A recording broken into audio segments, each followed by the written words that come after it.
우리 주님을 사랑하시는 분만 아멘 하십시다. 아멘, 아멘. 하나님 하시는 일은 우리가 감히 미루어 짐작을 할 수가 없어서 그래서 믿는 수밖에 없습니다. 주님은 하나님의 나라를 비유로 말씀하실 때 꼭 밭에 심기운 겨자씨 한 알과 같다 이렇게 말씀했어요. 천국이 우리의 눈으로 보이질 잘 않아서 겨자씨 한 알같이 그럼 무슨 일이 일어나겠어? 그런데 주님은 그 겨자씨 하나를 통해서 정말 모든 나무보다 더 빨리 자라 거기에 새들이 깃들인다 이렇게 말씀하고, 주님의 나라가 그렇게 누룩과 같아서 가루 서말 속에 한 120명분 되는 그쯤의 밀가루 전체를 그 보이지 않는 누룩이 다 뒤집어 엎듯이 하나님의 나라의 권세는 그런 것이다 라고 이렇게 말씀을 하셨습니다. 예수님이 선교 완성을 바라보시고 제자들에게 세계 선교를 부탁하실 때, 그때 그 세계 선교라는 어마어마한 선교 완성의 비전을 듣던 그 무리들이 잘 아시겠지만 사복음서의 마지막쯤 지상 대명이 말씀해 주시던 그 마태복음 28장의 본문의 배경은 제자들 모두가 다 예수님 십자가에 죽으시고 그때 다 뿔뿔이 다 도망을 가죠. 12명 중에 한 명은 가룟 유다는 배신을 하고 거꾸로 참 목을 매달았다 거꾸로 처박혀서 창자가 터져 나오고 그렇게 비참하게 죽고 12명분의 한 명이 실패를 한 거죠. 나머지 11제자 다 도망치고 예수님 홀로 십자가에 가게 했고, 그 중에 죽는 데까지 따라가겠다던 베드로도 예수님을 모른다고 주님 바로 눈앞에 두고 계집종의 말 한마디에 무서워서 3번을 저주맹세 부인했던 정말 별 볼 일 없고 그들 개인 스스로의 삶도 주체하지 못할 그런 형편없는 사람들을 모아놓으시고 주님이 마지막 유언 같은 말씀을 하시는데, 땅끝 모든 족속에게 가서 그들로 제자를 삼으라 라고 이렇게 세상 끝날까지 내가 너희와 항상 함께 있겠다. 주님이 말씀하시고 부탁하시는 내용이나 그리고 그 과업이 도대체 거기 그 형편없는 실패자들, 그들에게 도대체 해당될 얘기가 아닌 것입니다. 오늘 밤도 우리는 이 선교라는 어마어마한, 더군다나 선교 완성이라고 하는 엄청난 주제를 가지고 지금 모인, 물론 여러분은 뭐 저보다는 나으시겠지만 저나 여러분 함께 다 모아도 주님의 이 어마어마한 과업에는 어울릴 수가 없는 겁니다. 도대체 그림이 나오질 않습니다. 그러나 주님께서 천국은 마치 그와 같다. 주님은 가장 저 아론의 마른 지팡이에 싹이 나게 하시는 주님, 오병이어로 그 빈들에 5,000명이 넘는 사람들을 먹이고도 남게 하시는 주님, 아니 무에서 유를 창조하시는 우리 주님께서 그분의 권능으로, 그분의 이름으로, 하늘과 땅의 모든 권세를 가지신 예수 그리스도의 이름으로 그 일을 이루실 것이기 때문에 우리의 어떠함하고는 아무런 상관없이 그분이 한다면 하시는 겁니다. 아멘. 아멘이 약간 좀 슬프게 들립니다. 우리 자신을 자꾸 보고 그렇게 생각하시면 안 돼요. 결론이 우리에게서 결론이 나면 안 되고, 우리의 믿음의 조상인 아브라함의 믿음을 이렇게 성경은 말합니다. 그는 바랄 수 없는 중에 바라고 믿었다. 그는 죽은 자를 다시 살리시며 없는 것을 있는 것 같이 불러내시는 하나님을 믿음으로 그 믿음을 의로 여겨주셨다. 할렐루야. 주님은 살아 계십니다. 그리고 그분은 그분의 거룩하신 약속을, 그분의 이름값대로 반드시 성취하시고야 마실 살아 계신 하나님이십니다. 할렐루야. 그 주님이 우리 안에 하나님의 놀라운 그 일을 이루시는 일에 한 가지 아주 중요한 오늘 한 비밀을 얘기를 하려고 하는 것입니다. 하나님께서 그 무언가 주님이 이 작은 질그릇 같은 우리를 사용하셔서 하나님의 그 무한하신 하나님의 전능한 일을 이루려고 하실 때 하나님이 하시는 그 방법이 있습니다. 그 원리가 있는데요, 그걸 잘 주목해서 보는 게 참 필요합니다. 하나님은 하나님께서 행하시는 그 모든 일들을 주님이 행하시되, 처음 이 모든 만물을 창조하시고 난 다음 거기 하나님의 형상인 사람을 지으시고 그 사람으로 하여금 모든 세상을 다스리고 정복하도록 그렇게 위임해 주셨습니다. 역시 그들은 그때에도 여전히 피조물이었고, 하나님의 그 위대한 이 피조 세계를 감당할 수 있는 그릇은 될 수가 없었습니다. 주님이 그들을 사용하셔야만 되는 일이었습니다. 주님께서 하나님의 그 놀라운 일을 이루실 때, 주님은 지금 그분께서 행하시는 일을 우리 안에 행하실 때, 하나님은 우리 안에서, 우리의 심령 안에, 우리의 마음을 주님께서 사로잡으시고 그 마음에 불을 주십니다. 인격적인 존재로 지음을 받은 사람은, 그 인간이 그 어떠함은 잠언서에 있는 말씀처럼 대저 그 위인은 그 마음의 생각이 어떠하면 그 마음도 어떠하다, 이렇게 말씀했어요. 그러니까 사람의 됨됨이는, 사람의 그 어떠함은 무엇으로 결정이 나는 거 아니? 그 사람의 내면적인 그 내면의 중심, 즉 마음에 달려있다고 말씀을 하십니다. 우리는 사람을 이렇게 볼 때 그 외모를 보지 않을 수가 없죠. 왜냐하면 눈에 들어오는 게 당장 외모이기 때문에. 그래서 외모를 보고 첫인상이 어떻다, 뭐 믿음직스럽다, 아니면 부담된다, 짜증난다, 뭐 이런 이렇게 그 반응을 하잖아요. 근데 주님이 말씀하세요. 사람은 외모를 보거니와 나 여호와는 사람의 중심을 보느니라. 그러니까 하나님은 사람의 겉모습에 속지 않으시고, 그분이 우리를 지으신 분이기 때문에 우리의 무엇을 주님이 만지셔야 우리를 변화시키실 수 있고 또 우리를 사용하실 수 있는지 주님이 잘 아시기 때문에, 하나님은 전혀 우리가 기대하는 방식의 일을 하시지 않습니다. 주님이 행하시는 일은 놀랍게도 우리의 심령에다가 하나님의 마음을 부으시고, 그리고 그 우리의 마음에 불을 집어넣으시는 겁니다. 그러면 참 유한하기 짝이 없는 인생인데, 그 인생의 심령 안에 하나님이 하시는 일이 우리 마음 안에 일어나면, 여러분, 그 마음이 주님 앞에 사로잡힌 사람, 세상이 감당 못합니다. 정말 세상이 감당 못합니다. 저는 하나님 하자도 모르고 예수 예자도 모르는 그런 집안에서 태어났습니다. 제가 선택한 건 아니고, 그만 저희 부모님이 예수님하고 아무런 상관없이 그렇게 사시는, 말하자면 저는 안모태 출신입니다. 안모태라는 말을 좀 아시나요? 모태신앙이 못된 사람을 안모태라고 그러는데, 저는 교회하고 아무런 인연이 없는 그런 집안에 이제 태어났습니다. 그러다 보니까 하나님도 예수님도 전혀 들어볼 사이도 없고, 뭐 복음이라는 복자도 상상도 할 수 없는 그런 곳에서 자라나서, 불행하게도 저희 아버지가 그 어려운 시절을 살아가는 방법이 여러 가지가 있는데, 그래서 다른 사람들의 영혼을 망가뜨리고, 그리고 또 집안을 그냥 엉망진창 만드는, 쉽게 말하면 인생 잡아가지고 돈 벌어 사시는 그런 분이셨어요.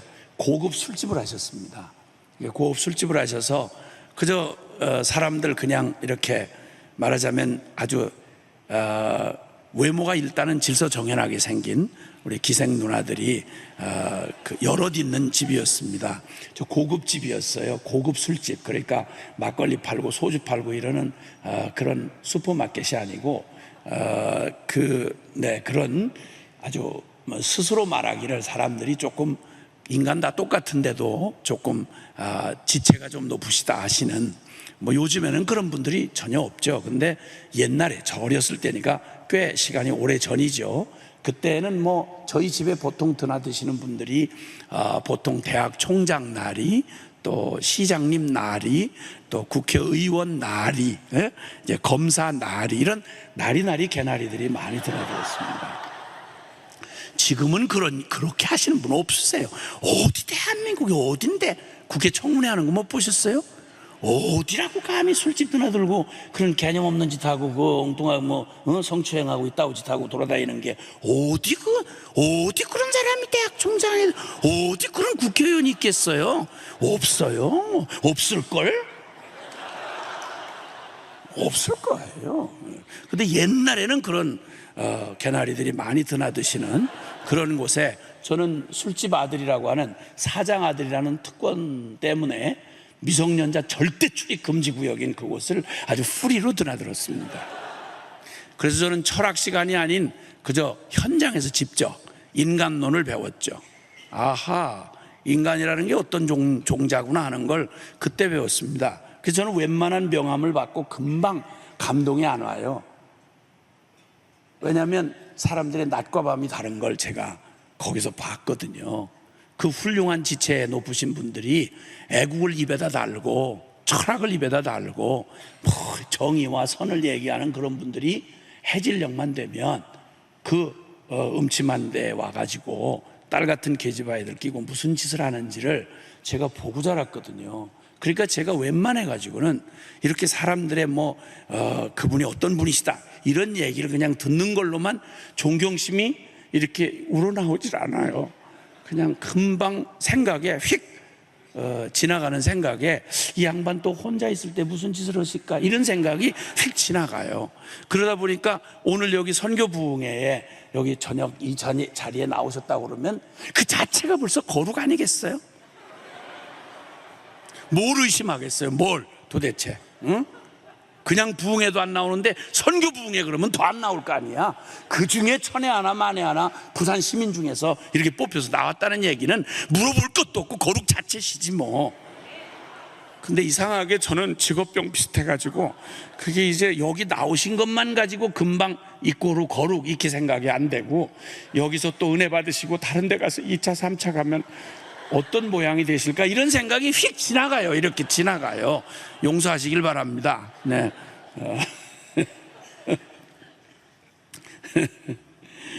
자, 그 기가 막힌 배경에서 자라서 돈이 행복의 조건이라면 잠깐 행복했던 저의 어린 시절이 짧게 끝나고 그렇게 참 돈에 술에 여자에 그저 쾌락에 마음껏 이빠이 즐기시고 사시던 우리 아버지가 전혀 행복하지 않으셨던지 그 돈을 버셨는데 행복을 안 하셔서 제가 중학교 2학년 때쯤입니다. 거의 비명횡사하듯이 삶을 거의 내던지듯이 자포자기 하듯이 그냥 그게 다 싫으셨던가 봐요.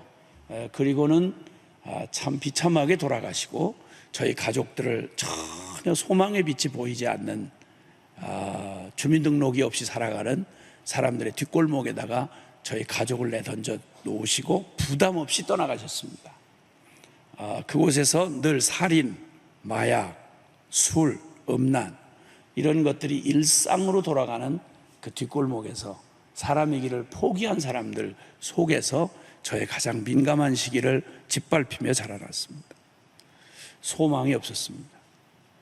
왜 태어났는지 어디로 가야 되는지 나 이후로 어떻게 살아야 하는지 아무도 들려주지 않는 그 기가 막히고 막막한 인생의 절벽에 부딪혀서 저는 참 천하의 누구도 나를 기억해 줄 리가 없는 잊혀진 존재 그리고 비참한 망한 술집 아들 이렇게 소망을 찾아볼 수가 없었던 제 마음은 완전히 꺼진 불과 같고 꼭 저 에스겔 해골골짜기의 마른 뼈들처럼 제 마음의 심령 안에 어떤 생기도 그리고 참 찾아볼 수 없을 만큼 자학증에 시달리는 죽어지지 않는 목숨에 자살도 성공을 못하고 자학증에 시달리던 참 존재하는 것 같지 않는 제 삶에 설명할 수 없는 방법으로 하나님이 제 인생에 개입을 하시고 끝내 저를 아무 상관이 없는 예배당에 억지로 끌려나가게 하시고 거기서 들은 천하에 태어나 처음 들었던 하나님이 세상을 이처럼 사랑하사 독생자를 주셨으니 이는 저를 믿는 자마다 멸망치 않고 영생을 얻게 하려 하심이라. 그냥 그 몇 줄을 이렇게 드나들면서 들었던, 말도 되지 않는 기독교에서 말하는 그 복음의 핵심이라고 말하는 그 얘기가, 이 무슨 얘기들을 도대체 이 예배당 안에 이상하게 모인 사람들은 무슨 얘기를 하고 있나, 뭘 하고 지금 이렇게 이상한 일들을 하나 다니다가 눈치로 때려잡았는데, 그 얘기를 계속 반복해서 얘기를 하더라고요. 얘기가, 교회에서 하는 얘기가, 교회는 스토리가 아주 궁색하더라고요. 그러니까 요한복음 3장 16절 얘기잖아요. 꽉 짜면 하나님이라는 분이 계시는데, 그분이 세상을 이처럼 사랑했는데, 예수님이 그 십자가에 대신 돌아가시고 죽으시고 이제 부활하셨는데, 그를 믿기만 하면 지옥 안 가고 천국 간다. 결국 그 얘기잖아요. 그 얘기를 찬송가로 막 이렇게 저렇게 600곡이 넘게 만들어놨는데 다 그 얘기잖아. 나 같은 죄인 살리신 주 은혜, 뭐 내 영혼이 은총 입어, 뭐 이런 얘기들 다 해봐야 그 얘기잖아요. 다. 그렇죠? 맞죠? 처음 들어보세요? 아니, 지금 교회 오래 다니셨잖아요. 그리고 천국, 지옥 얘기, 뭐 매냥 동정녀 마리아에게 예수님이 나셨는데, 그분이 뭐 우리 죄를 위해서 십자가에 죽으시고 다시 부활하셨고, 뭐 믿기만 하면 이제 우리가 하나님 자녀 되고 천국 간다, 뭐 이런 얘기잖아요. 이 얘기를 계속, 스토리도 바뀌지 않는 얘기를 계속 하니까 모태짱하지. 모태신앙들이 그렇게 그걸 싫어하더라고요. 요한복음 3장 16절 얘기를 나는 제일 좋아하는 사람이 모태신앙인 줄 알았더니, 모태신앙들이 그 얘기를 그렇게 싫어하더라고. 또 그 얘기예요. 진짜 또 요한복음 3장 16절, 또 십자가, 이러면서 아주 짜증을 많이 내고 그걸 듣는 걸 너무 괴로워하더라고요. 근데 저는 태어나서 처음으로 이 사실이 이게 제 안에 이해되던 순간, 그 말씀이 내게 개인적으로 들려질 때, 하나님이, 천지를 창조하셨다는 하나님이 나같이 잊혀진 존재, 아무도 거들떠보지 아니하고, 그리고 망한 술집 아들로 나도 나를 포기한 자학증에 시달리던 이 불쌍한 인생, 이 인생에게 하나님이 세상을 이처럼 사랑하사 멸망할 자를 위해서 당신의 하나밖에 없는 아들을 주셨다던 이 스토리가, 이게 어느 날 설명할 수 없는, 제가 지금도 이해할 수 없지만 분명한 건 성령님이 하신 것 같아요. 제 마음 가운데 하나님이 이 말씀으로 제게 개인적으로, 내가 널 사랑한다, 태어나서 누구에게도 들어보지 못했던 저를 사랑한다는 이 고백을 저는 처음, 제 생애에 처음으로 제가 들었던, 내게 들려주셨던 분이 제가 지금 목숨보다 더 사랑하는 우리 주님에게서 처음 들었습니다. 그리고 그 두 번째로 깨닫게 해주신 건, 넌 재수없이 태어난 망한 술집 아들이 아니고, 넌 내가 너를 위해서 내 생명을 내어줄 만큼 넌 소중한 놈이야. 이 사실이 믿어지던 날, 그게 70년대 초였습니다. 그 조용하게, 그리고 그 충격적으로 제 안에 그 사실이 개인적으로 믿어지던 순간, 저는 무슨 뭐 하늘이 뒤집어지는 어떤 체험이나 뭐 불을 받았다 이런 거 아닙니다. 제 안에 무슨 일이 일어났는 거 아니? 설명할 수 없는 일이 나서 제 심령 안에, 제 마음 안에 이 고백이, 하나님의 고백이 내 안에 개인적으로 들려지던 그 순간, 그걸 어떻게 설명을 해야 될지 모르겠는데 제 존재가 완전히 뒤집어졌습니다. 저를 둘러싸고 있는 환경은 아무것도 바뀌지 않았습니다. 저 중학교 2학년 아버지 돌아가시던 때 끝난 게 저의 공식 학력입니다. 중학교 중퇴, 그리고 망한 술집 아들이라고는 과거, 그리고 한 푼도 안 남기고 저 뒷골목에서 던져놓으신 채로 벗겨지지 않는 가난, 조폭 두목이 될 만한 용기도 없던, 세상이 너무 두렵고 이 기가 막힐 세상 속에 모질지 못해 자살도 성공 못한 진짜 용기 없는 놈, 이 모든 자살할 이유를 갖고 있었던 제 환경은 아무것도 바뀐 게 없는데, 제 안에 주님의 그 고백이 실제로 들려지던 순간 제 심령 안에 완전히, 상황은 안 바뀌었는데 제 마음이 완전히 뒤집어져 가지고, 그날로부터 제게는 주님밖에 없었습니다. 세상과 나는 간 곳 없고 구속한 주만 보이도다. 이것이 나의 간증이요, 이것이 나의 찬송일세. 이때부터 미쳐가지고, 그때 아주 훌렁 미쳐가지고, 그날로부터 미쳐서 지금까지 40여 년 세월이 훨씬 지나는 동안에 계속 날로 그 증세가 심해져 가고 있습니다. 지금 굉장히 제가 시간이 1시간 만에 메시지를 끝내야 되는 정한 시간에 제한을 받고 있고, 그리고 또 좀 세련되게 좀 하라는 그런 압박을 받고 있기 때문에 제가 지금 굉장히 지금 상당히 절제를 하고 있는데 이 절제가 얼마나 오래 갈지는 저도 감당을 못 하겠어요. 나중에 무슨 미친 짓으로 변할런지는 저도 모르고 여러분도 모르고 주님만 아실 일입니다. 그때 미쳐가지고 저한테 아무것도 더 안 해주셔도 됐습니다. 제 마음 안에, 심령 안에 주님 사랑하는 마음으로 내 심령이 주의 사랑이 나를 강권하시는도다, 그렇게 한 이후로 지금까지 한 번도 뒤돌아볼 사이 없이 무소유로, 그리고 다른 어떤 것도 필요하지 않다고 주님 앞에 고백한 그대로 그냥 그 길 천국 사모하며 달려올 수 있게 해주셨습니다. 더 열심히 해라 말아라 할 필요가 없었습니다. 선교라는 주제는 누가 특별히 저한테 가르쳐 주지 않았습니다. 일단 제가 예수님을 만나고 났더니 내 생애 최대의 사건이 세상에 지옥갈라 같은 쓰레기 같은 인생을 어떻게 울어도 애를 써도 몸부림쳐도 안 되는 나를 매일 보고 듣고 자란 게 매일 그 질펀한 육체 냄새 풀풀 풍기는 그 기가 막힌 망한 술집 아들로 맨 욕지거리로 세상에 그냥 온통 그냥 육적인 그저 이것 외에 모른 채로 살아왔던 제 심령 안에다가 주님이 그냥 오직 예수님 만난 감격으로 제 마음을 뒤집어서 주의 사랑에 붙들리고 났더니 세상 이 가치가 완전히 바뀌어져 가지고 이제 세상에 한풀이 해야 될 나의 삶을 뒤집어 놓으셔서 더 바랄 것도 없이 그냥 오직 주님 앞에 미쳐가지고 나같이 불쌍한 영혼들 이거 전도 안 하고 어떻게 견디겠어요? 그냥 아무리 뭐 화려하게, 우리 아버지 화려한 거 봤잖아요. 성공한 사람들 봤잖아요. 그 하나님 없는 영혼들의 비참함을 우리 아버지의 생애를 보았잖아요.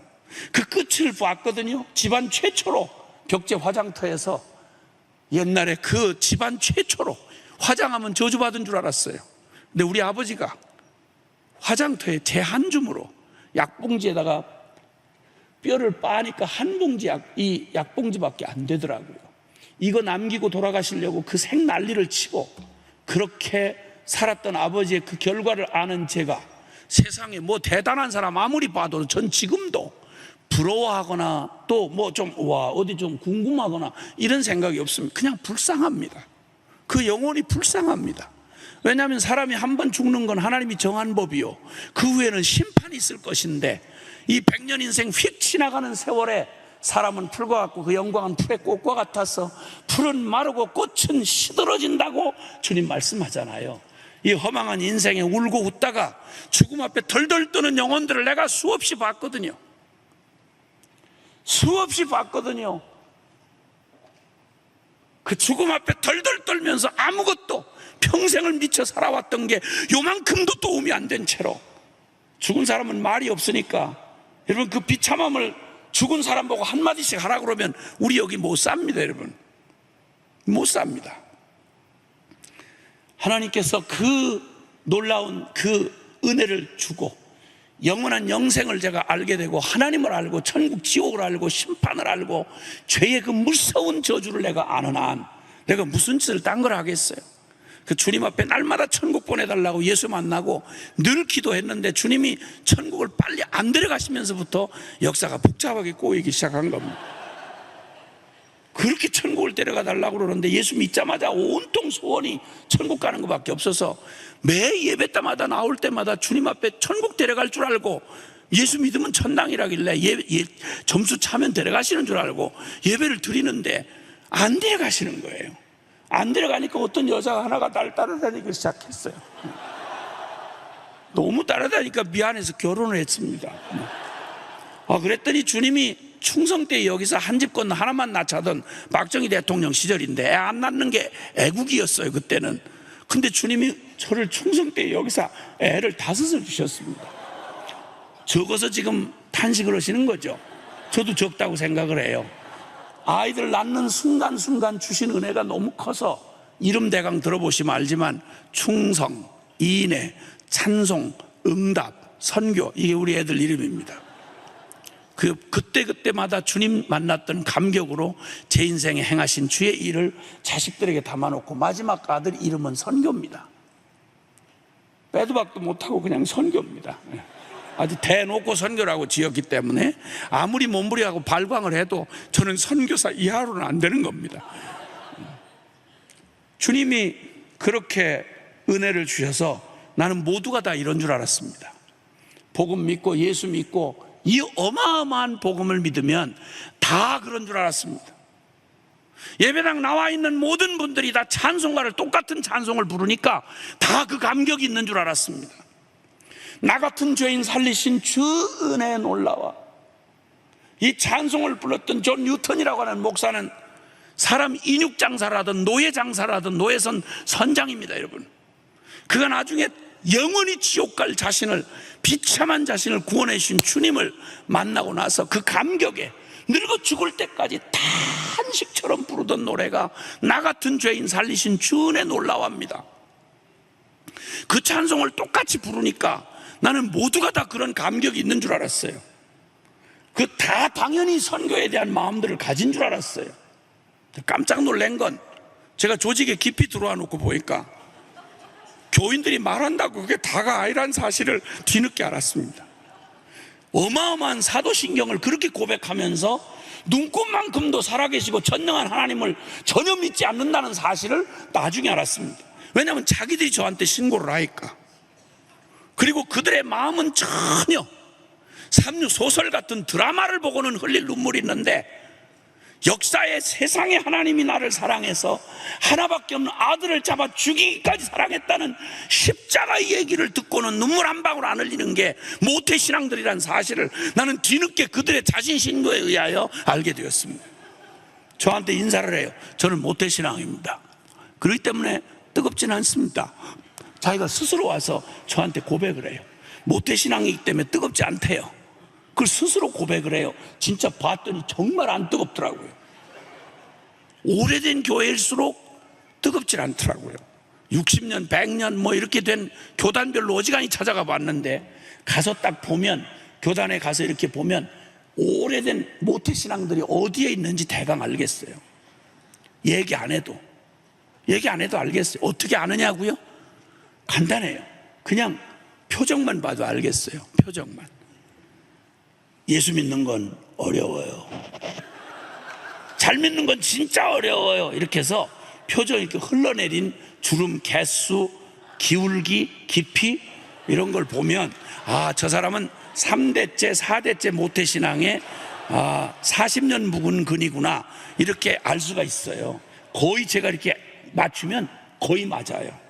그 장로 3대째 장로 집안에 30년 묵었죠? 그러면 어머! 맞았다는 거예요. 그리고도 고민을 전혀 안 해요. 그게 정상이라고 말을 해요. 근데 여러분 기억하셔야 돼요. 다른 일에는 절대 그렇게 반응 안 하더라고요. 영적이라서 다르게 반응한다고요? No, 거짓말이에요.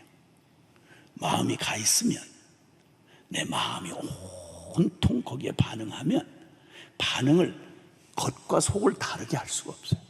여러분 너무너무 슬프면 그 슬픔을 감출 수가 없다고 그러잖아요.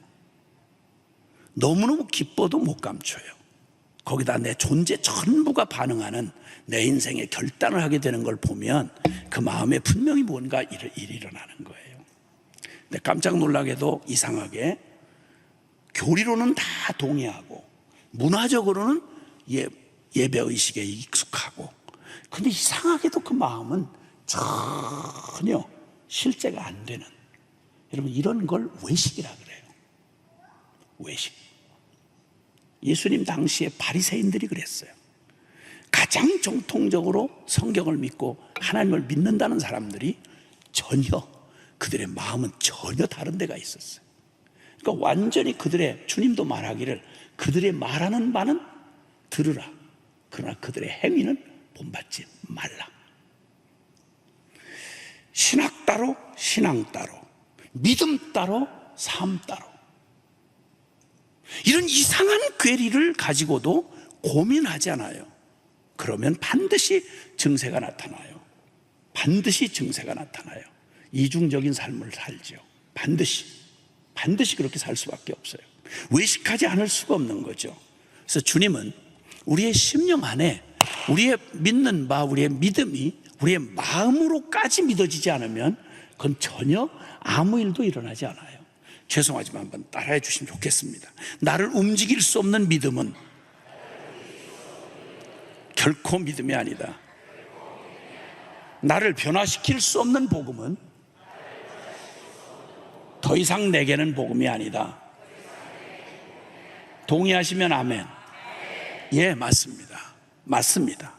마음으로 믿어지기까지 이 진리 앞에 진리가 나에게 실제가 되지 않는다면 나의 삶은 여전히 내 종교적인 만족을 위해서 교리를 그냥 채택하고 있을 뿐이지 그 교리에, 그 진리에 나의 삶을 맡기지 않는다는 말입니다. 그러므로 주님께서 우리에게 하신 아주 중요한 주님의 말씀이 있습니다. 잠언 4장 23절에 보면, 죄송하지만 한번 따라해 주시면 좋겠어요. 찾지는 마세요. 제가 시간이 1시간밖에 없다고 그랬잖아요. 근데 빨리 찾지도 못하면서 여러분을 기다릴 수가 없어요. 그러니까 그냥 의심하지 말고 따라해 주시길 바랍니다. 잠언 4장 23절 말씀. 무릇 지킬 만한 것보다 더욱 내 마음을 지키라. 생명의 근원이 이에서 남이니라. 아멘. 예, 우리의 생명의 터, 우리의 생명의 근원, 이게 우리의 마음이라고 말씀합니다. 그러니까 사실 이 마음이 변하면 다 변한 거예요. 만약에 복음이, 이 어마어마하고 놀라운 복음이 만약에 우리의 마음 심령을 변화시키지 못했다면 죄송하지만 그 복음하고 나하고는 상관없는 거예요. 왜냐하면 복음대로 안 살잖아요. 내 마음이 그 복음으로, 그 복음이 내 심령 마음을 바꾸기까지 내 안에 믿어지지 않았다면 우리는 마음에 믿은 바를 따라 살기 때문에 마음에 변화되지 않으면 그 변화되지 않는 그 모습 그대로 살게 돼 있어요. 그 다음 나머지는 모양만 꾸미는 거죠.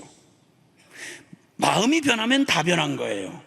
그리고 마음 떠나면 다 떠난 겁니다. 그래서 주님도 이 놀라운 진리에 대하여 주님 말씀하실 때, 여러분 성경에 두 사람, 아주 성경에 그 주목을 받는 구약에 두 아주 주인공 같은 두 사람이 있습니다. 그것은 다윗과 솔로몬이라는 사람입니다. 다윗은 아버지고 솔로몬은 아들이었죠. 둘 다 통일 이스라엘의 왕국의 왕이었습니다. 자, 이 두 사람은 정말 같은 그 가문인데도 아주 달랐어요. 자, 근데 이 두 사람을 하나님 앞에서 그 두 사람을 갈라놓는 기준점이 있었습니다. 하나는 다윗은 하나님 앞에 온전하였다고 말하고 솔로몬은 하나님 앞에 점수 미달, 온전치 못하였다, 이렇게 하나님 앞에서 합격되지 않으면 운명은 비극인 거죠. 하나님이 인정해 주시면 그건 결론이에요. 그건 최고의 성공을 한 거죠. 자, 인생을 보시는 하나님의 기준점은 정확합니다. 열왕기상 11장 거기 4절에 보면 이 다윗과 솔로몬을 비교하시는 말씀이 거기 나와 있는데 그 왕의 마음, 즉 솔로몬 왕의 마음이 그 아비 다윗의 마음과 같지 아니하여, 마음 이렇게 말합니다. 같지 아니하여 온전치 못하였다, 이렇게 말해요.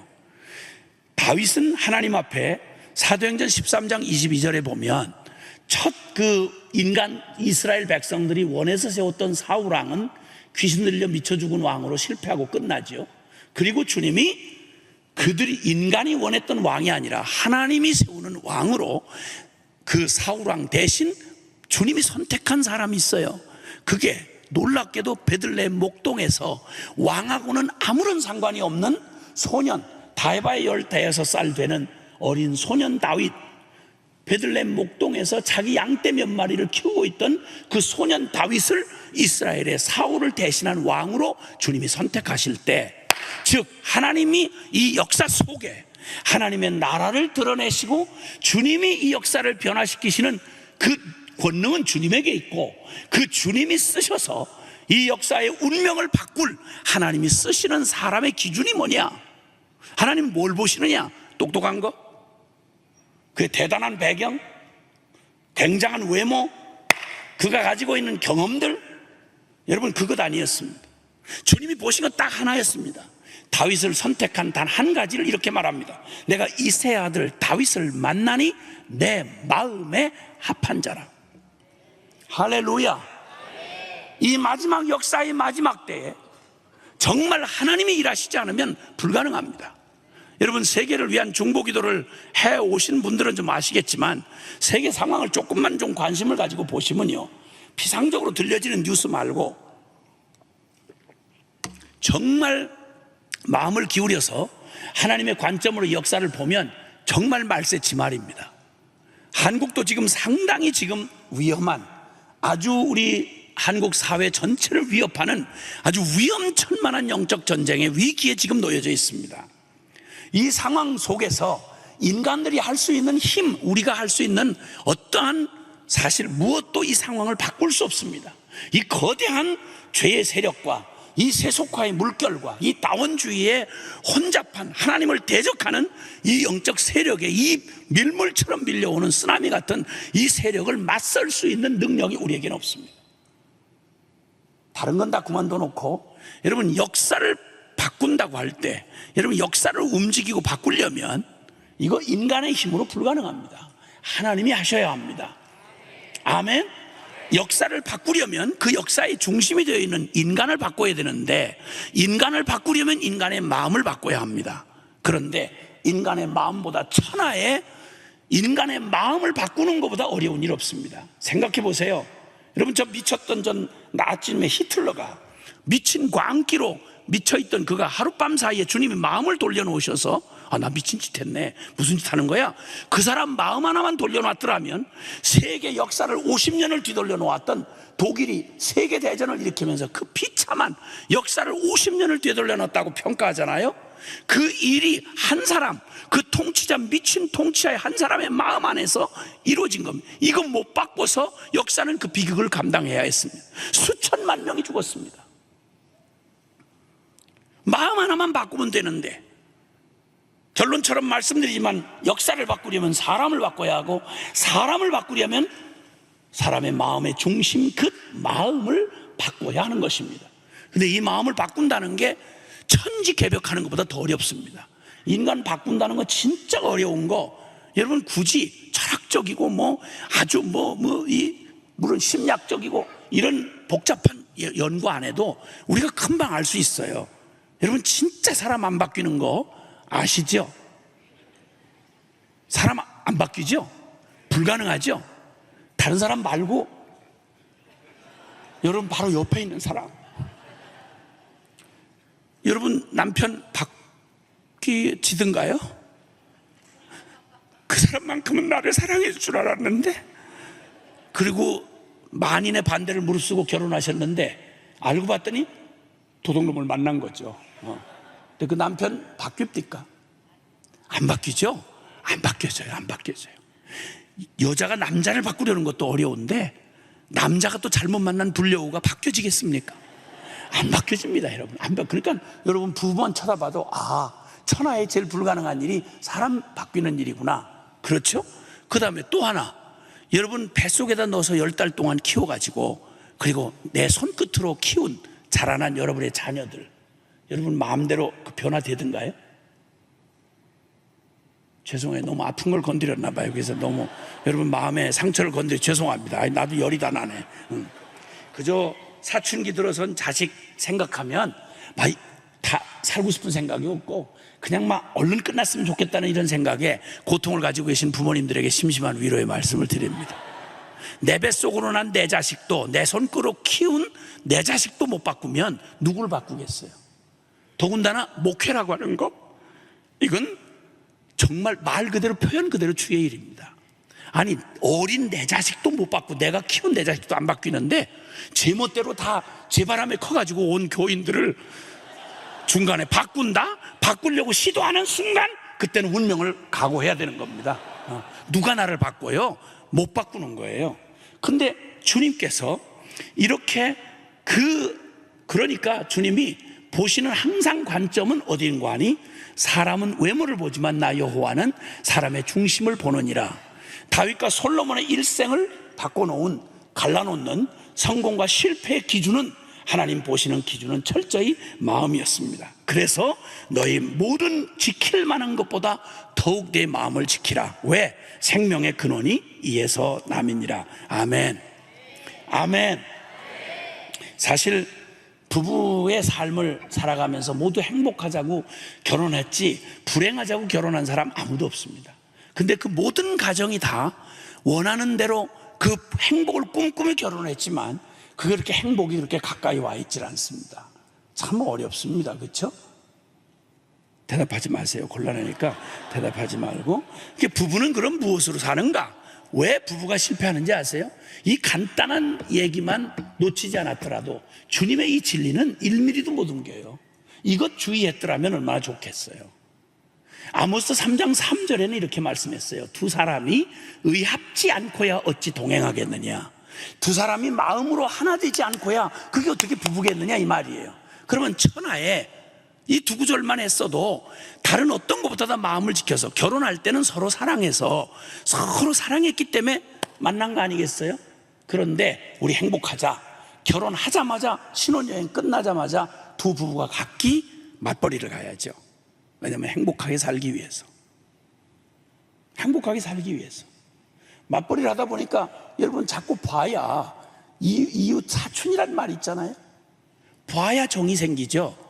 그러니까 늘 보는 건 지쳐서 돌아오는, 직장에서 돌아오는 남편 아내 얼굴밖에 안 보이고, 환하고 준비된 얼굴을 보는 건 그냥 세월이 가고 무대도 안 바뀌고 출연진도 안 바뀌는 마누라나 남편보다는 직장에서 만나는, 신선하게 만나는 직장 동료가 훨씬 더 가까워지는 거예요. 마음이. 이러다가 자꾸만 시간이 가면 돈은 생기고 집은 마련했고 자식도 낳고 남에게 부부 행세는 하는데 어느덧 눈에 보이는 거 이거 갖추느라고 마음이 식어져 가는 걸 깜빡했던 거예요. 시간이 흘러서 다른 건 다 얻었는데 마음이 식어버리면 두 사람이 마음이 의합하지 않고야 어찌 동행하겠느냐. 그래서 지금 가정들이 아픔을 겪고 고통을 겪는 가정이 너무너무 많아요. 정말 너무너무 많아요. 멀쩡한 것 같은데 조금만 얘기를 듣다 보면 그냥 눈물이 그냥 후두둑 떨어져요. 말할 수 없는 고통이 있는 거예요. 여러분, 마음을 갖지 못하면서 같이 사는 부부, 천하에 아무리 대단한 저택에 굉장한 성공에 그런 말 있잖아요. 사업에는 성공했는데 인생에는 실패했다는 말.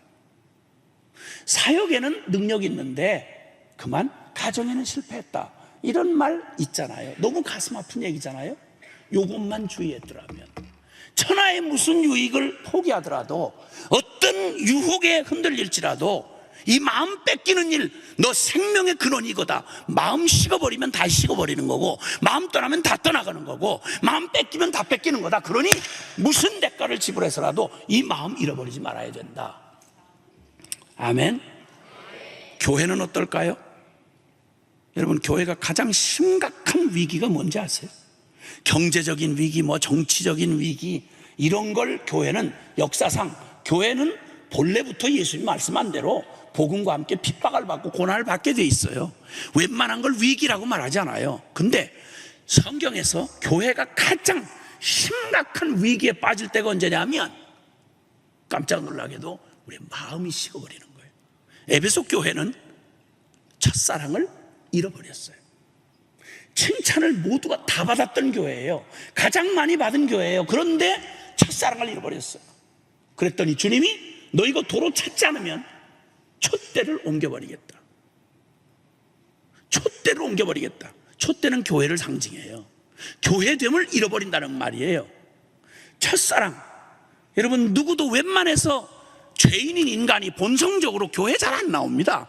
도살장 끌려가는 것도 안 나와요. 여러분, 여기 교회에 발을 들여놨다고 할 때는 굉장한 일이 일어난 거예요. 어지간해서 여기 안 나오시잖아요. 그렇죠? 여러분, 안 나오실 분들이에요. 지금은 처음부터 그렇게 예수 믿기로, 원래부터 예수 믿는 것처럼 시치미를 딱 띄고 계시지만, 여러분 조금만 과거를 캐면 여러분이야말로 교회 진짜 안 나올 사람 아니었겠어요. 근데 여기를 나왔다 보통 일 아니에요. 거기다 은혜 좀 받고 선교에 관심을 가지고 막 뜨거운 가슴으로 주님 사랑하고 막 대시한다, 이거면 죄인의 본성에서 저절로 나올 수 있는 거 아니에요. 굉장한 일이 있었던 게 분명해요. 내 생애를 방향을 돌이킬 만큼 세상과 나는 간 곳 없고 구속한 주만 보이는 나 같은 죄인 살리신 주님의 은혜에 감격해서, 여러분 그렇게 아무것도 없어도 주님이면 행복했던 여러분 첫사랑의 그때 그 감격 지금 혹시 있으세요? 여러분 설교 듣고 눈물을 흘려본 때가 언제가 마지막이세요? 찬송을 부르다가 울컥해가지고 주님 앞에 그냥 잔뜩 무거운 짐을 지고 왔지만 이까지가 아무것도 아닌 것처럼 여겨지고 그냥 주님 때문에 기뻐서 찬송 부르다 목이 메어본 그런 경험은 언제가 마지막이세요? 선교에 관심을 두고 열정을 가졌을 때 얼마나 가슴 설레셨어요? 처음 아우리치 때 잃어버린 영혼들과 함께 이방 땅에서 그 영혼들의 그 비참한 모습을 보며 막 내 안에서 주님의 긍휼한 마음이 일어나 감격이 돼서 다 결코 잊지 않을 거야. 내 평생에 주님 이 일에 나를 써달라고 했던 그 감격스러운 결단의 그날 감격, 지금은 어떠신지. 라오디게아 교회는, 사대 교회는 살았다는 이름은 가졌으나 실상은 죽은 자가 될 정도로 교회가 위기에 있었던 건 돈이 없어진 게 아니고 헌금 안 나온 게 아니고 예배당이 무너진 게 아니라 예배당 멀쩡하고 모양 멀쩡하고 다 지식 다 갖고 있고 믿는 것 같은데 그놈의 심령이 완전히 죽은 자같이 돼요. 살았다 하는 이름은 가졌는데 실상은 죽은 사대교회가 초대교회 7교회 중에 하나였습니다. 라오디게아 교회 뜨겁지도 차지도 않은 뜨뜻 미지근하게 주님이 토하여 내칠 수밖에 없을 만큼 알고 봤더니 예수님이 볼지어다 내가 문 밖에 서서 문을 두드린다. 세상에 깜짝 놀라게도 그들의 심령에서 예수님을 밀어낸 채로 예배를 드리는데 예배 속에 주님이 계시질 않는 거예요. 기도 가운데 주님이 안 계신 거예요. 그러도 멀쩡히 우리는 부자라 부여하여 가난한 게 없다, 세련된 교회다, 우리는 멋지게 주의 사역 많이 한다, 이렇게 속을 수 있다는 말이에요. 이거보다 위기가 어딨냐는 말이에요. 내가 너를 사랑함으로 책망한다. 네 마음의 문을 좀 열어다. 네 마음의 문을 열면 내가 너에게로 들어가. 너는 나로 더불어 먹고 나는 너로 더불어 먹으리라. 주일날 간신히 와서 예배 시간에 얼굴 완전히 립싱하듯이 마음에도 없는 말을 고백하고 예배 드렸다 땡, 나 마음에 위안받고 돌아가는 이런 따위 말고 넌 날마다 네가 나와 함께 먹고 함께 울고 웃고 나는 너와 함께 살고 싶다. 주님의 가슴에 우리는 이런 대상이었어요. 주님의 사랑은 이렇게 변함없었어요. 그런데 우리는 잠깐 반짝. 처음 안수 받으실 때 어떠셨나요? 나 같은 죄인에게 세상에 이게 무슨 이런 은혜가, 어떻게 이를 감당하나, 어떻게 내가 이 집사 직분을 주시다니, 이게 무슨 일인가. 왜냐하면 제가 그렇게 경험했거든요. 전 서리 집사 받고도 큰아들한테, 말 배우는 큰아들한테 늘 대통령하고 집사하고 누가 더 높으냐고 물었어요. 그다음 만약에 대통령이 높다 실수라도 대답이 나오면 금식해야 돼. 걔는 자부심이 대단했습니다. 같이 사는 제 아내에게 절대 여보 이렇게 못 부르겠습니다. 내가 왜 여보냐? 집사님 이렇게 불러야만 대답을 했습니다. 그 여보라고 부른 거는 몇 년 안 됐습니다. 지금 몇십 년 사는 날 동안 언제든지 하나님의 종으로서 늘 그렇게 불러야만 제가 대답을 했습니다. 물론 뭐 사람이 바뀌죠. 그러니까 바뀌니까 걱정하지 마세요.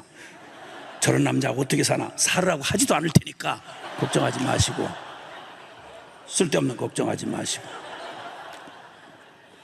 옛날 구약의 이스라엘, 주여 주여 하던 모태신앙이요 아브라함의 자식이요 예루살렘의 솔로몬 성전을 가운데 두고 스스로 선택받은 민족이라는 기가 막힌 자부심을 갖고 있었던 그들이, 이사야 당시만 해도, 여러분 이사야는 시작하자마자 이사야서 1장 3절 이하에 하늘이여 들으라, 땅이여 귀를 기울여. 이런 기가 막힌 일이 어디 있느냐. 소는 그 임자를 알고 나귀는 그 주인의 구유를 알건만은 내 백성은 나를 모르고 나를 멀리 떠났도다. 예배를 다시는 좀 드리지 말아라. 재물 냄새에 나가 피 냄새에 질려버렸다. 왜냐? 마음이 요만큼도 없이 입술로 나를 너무도 가까이 부르고 그 멋진 목소리로 나를 찬양하는 거 역겨워 들을 수가 없다. 왜냐하면 하나님은 깎아놓은 우상이 아니라 그분은 살아계신 인격이기 때문에 그렇습니다. 주님은 살아계십니다, 여러분. 그러므로 주님이 가장 가슴 아프게 얘기하셨던 이사야서 29장 13절에 보면 이 백성이 입술로는 나를 존경하고 그 입으로는 나를 가까이 하되 그들의 마음은 내게서 멀리 떠났도다. 주님을 가장 가슴 아프게 하는 일이 바로 그 일입니다. 그러므로 주님께서는 하나님의 가장 주님이 우리에게 받고 싶으신 거 있어요. 그게 뭐냐? 다른 거 아니에요. 마음과 뜻과 정성과 목숨 다해 주 너의 하나님을 사랑하라. 아멘. 이게 율법이에요. 이 율법 이거 조문 다 몰라도 성경 이거 다 암송 못해도 우리의 생명 안에 그분을 오직 마음을 오로지 하여 마음과 뜻과 정성과 목숨 다해 주 너의 하나님 사랑하라. 이게 율법의 완전한 율법의 완성이고 이게 계명의 강령이에요. 이게 다예요. 이걸 꽉 짜면 한마디로 이 말이에요. 하나님 사랑하면 그분이 사랑을 하신 영혼을 내 몸처럼 사랑하게 되고 이게 율법이고 이게 계명이에요. 모든 신학의 총체적 결론이 바로 이 생명으로 드러나야 되는 거예요. 아멘. 근데 주님이 그토록 원하셨던, 우리에게 정말 원하셨던 건 호세아서 6장 6절에 나는 인애를 원하고 제사를 원치 아니하며 번제보다 하나님 아는 것을 원하노라. 주님이 원했던 건 인격적 주님과 온 마음을 다한 사랑을 원하신 거예요. 어떤 일이나 대단한 성과가 아니라 나는 너희가 가져오는 번제물 또 성공 보따리 이거 아니고 네가 나 알아주기를 원한다. 아멘. 나는 제사를 원치 아니하고 인애를 원한다. 마음 다한 사랑을 내가 원한다. 이게 주님의 소원이셨어요. 그러므로 주님께서 주님의 우리에게 주시는 가장 놀라운, 성령님을 통해서 주시는 놀라운 은혜는 다른 게 아니라, 여러분 성령께서 우리에게 행하시는 일 가운데 가장 놀라운 은사, 놀라운 축복이 있다면 성령께서 우리의 심령 안에 하나님의 마음을, 하나님의 사랑을 우리의 심령 안에 부어주시는 것입니다. 십자가의 복음을 통해서, 주님의 이 십자가의 복음을 통해서 예수님이 요한복음 5장 25절에 말한 것처럼 진실로 진실로 너에게 이르는데 내 말, 이 아들의 음성을, 죽은 자가 아들의 음성을 들을 때가 오나니 곧 이때라. 듣는 자는 살아나리라.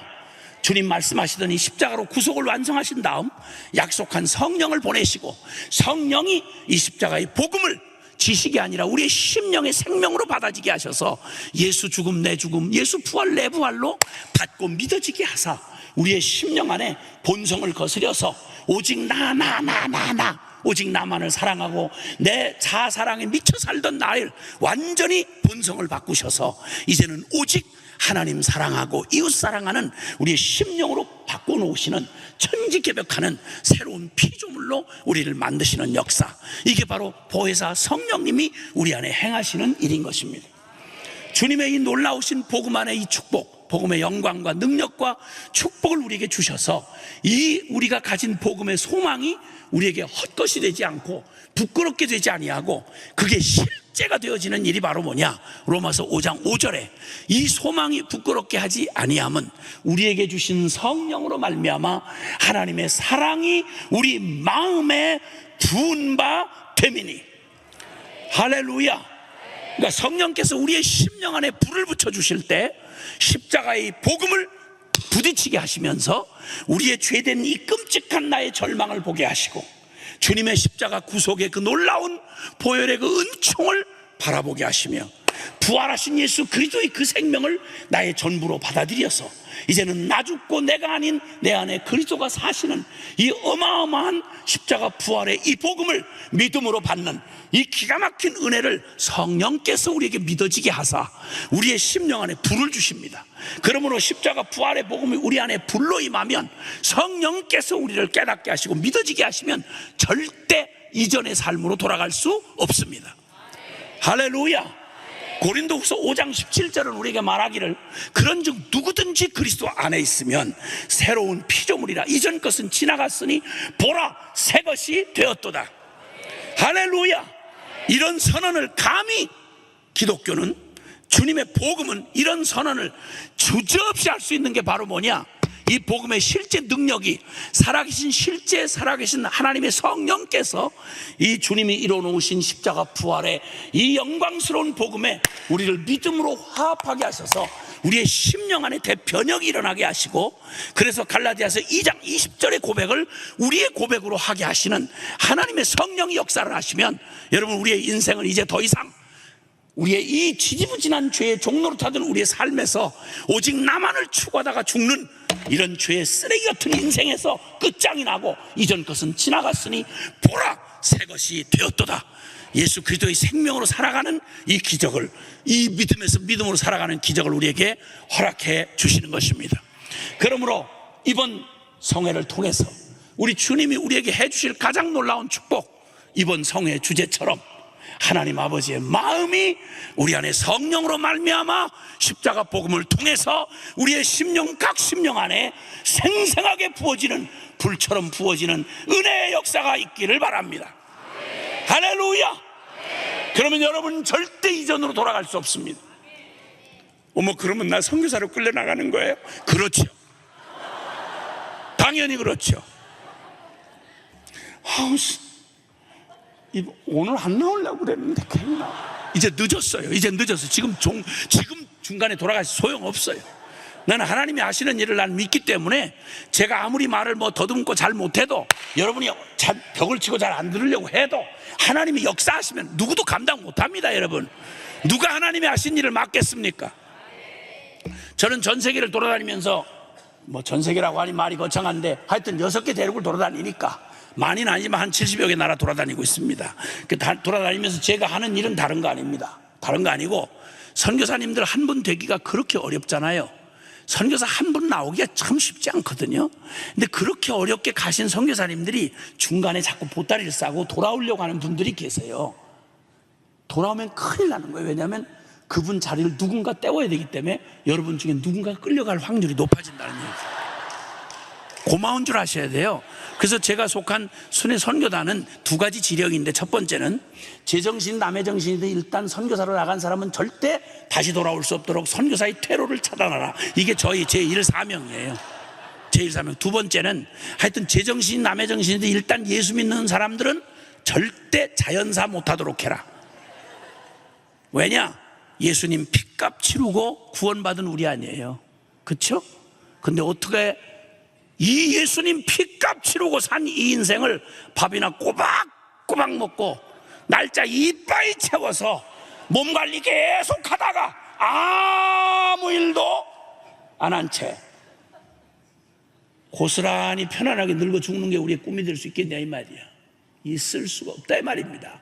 예수 핏값 주고 산 목숨, 예수 핏값만큼 살다가 소중하게 가치 있게 죽어야지요. 아멘을 크게 하시길 바랍니다. 아멘을 안 한다고 상황을 피해갈 수는 없다는 걸 분명히 말씀드립니다. 선교지 가서 이제 선교사님들한테 얘기를 하면 여기저기서 선교사님들이 그래요. 당신 때문에 내가 선교사가 됐다고. 이거 나한테 막 물어내라는 식으로 막 선교사님들이 그래요. 웃어 죽겠어 진짜. 그래서 어떤 분은 내가, 아니 그렇게 은혜를 받고도 선교사 안 나가는 게 대한민국에 널브러진 교인들인데, 아니 어떻게 은혜를 받았길래 여기 선교지까지 나왔냐 그러니까 나한테 막 신경질을 부리는 거예요. 누가 나오고 싶어서 나왔냐고 이러는 거예요. 아니 나오고 싶지 않았는데 나왔냐고 그랬더니 그렇다는 거예요. 자기 의지하고 아무 상관없다는 거예요. 왜냐면 꼭 이렇게 선교 부흥회 비슷한 부흥회가 있었대 자기 교회에. 근데 피곤하고 죽겠는데 월요일날 이렇게 나오라고 그래서 나왔단 말이에요. 나오는데 뻔히 부담스럽고 이럴 거 아니까 그냥 직장에서 밥도 못 먹고 그냥 늦게 끝나서 거의 8시쯤 이제 넘어서 이제 끝날 때쯤 됐는데 이제는 거의 끝나겠지. 근데 이상하게도 목사님이 나갈 때는 못 보시는데 안 나가면 정확하게 본단 말이에요. 아무개 집사 그거 안 나왔지 이러니까 얼굴이라도 도장 찍으려고. 그리고 늦게 나갔대요. 늦게 나갔는데 하루 종일 얼마나 고단해. 밥도 못 먹고 그 짧은 10분밖에 안 남은 시간에 그 사이에 졸은 거예요. 예배 시간에 설교가 다 끝나가는 줄 알았는데 졸은 거야. 깜빡 졸았는데 갑자기 사람들 우르르 일어나더래요. 그 자기도 이제 축도하고 마치는가 보다 그러고 같이 일어났대. 나중에 알고 봤더니 선교사 콜링하는 시간에 일어난 거예요. 글쎄 얼마나 찝찝한지. 나는 내가 자의로 그런 것도 아니고 졸다가 일어났는데 난 책임 없다고 막 이렇게 하고 떨치고 이러는데 그날부터 되는 일이 없더래요.